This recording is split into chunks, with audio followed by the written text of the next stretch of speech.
Hi friends, నా videos కనుక నచ్చినట్లయితే తప్పకుండా లైక్ చేయండి. ఇక శౌర్యని రఘురాం ఎంతో సంతోషంగా ఇంటికి తీసుకురావడంతో సుందరమ్మ శౌర్యతో ఇలా మాట్లాడుతూ ఉంటుంది.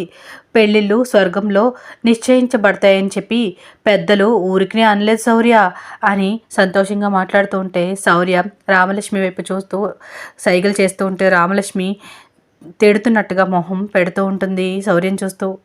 ఇక శౌర్య మాత్రం రామలక్ష్మి వైపే చూస్తూ సంతోషంగా చావైనా బ్రతుకైనా ఏదైనా సరే నాకు రామలక్ష్మితోనే మమ్మగారండి అని చెప్పడంతో ఇక సుందరమ్మ మాత్రం ఏ రామలక్ష్మి, నువ్వు మీ నాన్నకి ఇంకా మీ కాబోయే భర్త శౌర్యకి కాఫీ కలుపుకొని తీసుకురావే అని చెప్పడంతో కోపం వస్తుంది రామలక్ష్మికి.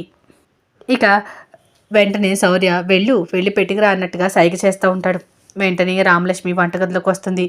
కాఫీ ఇవ్వాలంట, కాఫీ, వీడికి కాఫీ ఇవ్వాలంటే నా ఒళ్ళు మండుతుంది అని చెప్పి అంటూ ఉంటే అదంతా జానకి కిటికీలోంచి చూస్తూ ఉంటుంది. వీడికి కాఫీలో కాఫీ పొడి కాదు ఉండు అని చెప్పి వెంటనే రామలక్ష్మి కాఫీ పెడుతుంది. సౌరకిచ్చే గ్లాసులో ఒక పెద్ద స్పూన్ కారం పొడి తీసి గ్లాస్లో కలుపుతూ ఉంటే అయ్యో రామా అన్నట్టుగా తల మీద చెయ్యి వేసుకొని జానకి ఇబ్బంది పడుతూ ఉంటుంది. మొత్తానికి రామలక్ష్మి అదే కాఫీని తీసుకొచ్చి శౌర్యకి ఇస్తూ ఉంటుంది. జానకి ఏం చేయలేక అలా చూస్తూ ఉండిపోతుంది. వెంటనే శౌర్య ఎంతో సంతోషంగా రామలక్ష్మి తీసుకొచ్చిన కాఫీని నోట్లో పెట్టుకోవడంతో ఒక్కసారిగా మండుతుంది శౌర్యకి. నవ్వుతూ ఉన్న శౌర్య ఫేస్ ఒకసారిగా ఎర్రబడిపోతుంది. ఇక శౌర్యని అలా చూసి రామలక్ష్మికి చాలా నవ్వొచ్చేస్తూ ఉంటుంది.